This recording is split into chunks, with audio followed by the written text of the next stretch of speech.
హరే కృష్ణ. ప్రతిరోజు ఒక కొత్త కథలో భాగంగా ఈరోజు మరో కొత్త కథ. ఒకరోజు కాళీమాత ఆలయంలో లడ్డూ ప్రసాదం తయారు చేస్తూ ఉంటారు. చీమలు వచ్చి ఉంటాయి.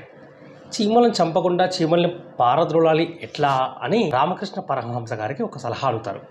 చీమలు వచ్చే దారిలో చక్కెర చల్లండి సరిపోతుంది అంటారు.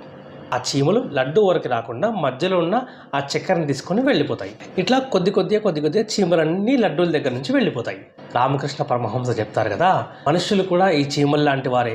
ముందు ఒక లక్ష్యాన్ని పెట్టుకుంటారు, కానీ ఆ లక్ష్యాన్ని చేరుకునే దారిలో మధ్యలో వచ్చిన అల్ప సంతోషాలకి అలవాటు పడి ఆ అల్ప సంతోషాల వైపు దారి మళ్ళీ లక్ష్యాన్ని వదిలేస్తారు. శ్రీకృష్ణుడు చెప్పినట్టుగా మానవ జన్మ పరమావధి ఆ శ్రీకృష్ణుని చేరుకోవడమే.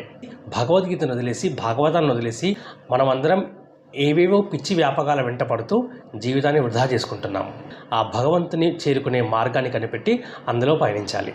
హరే కృష్ణ.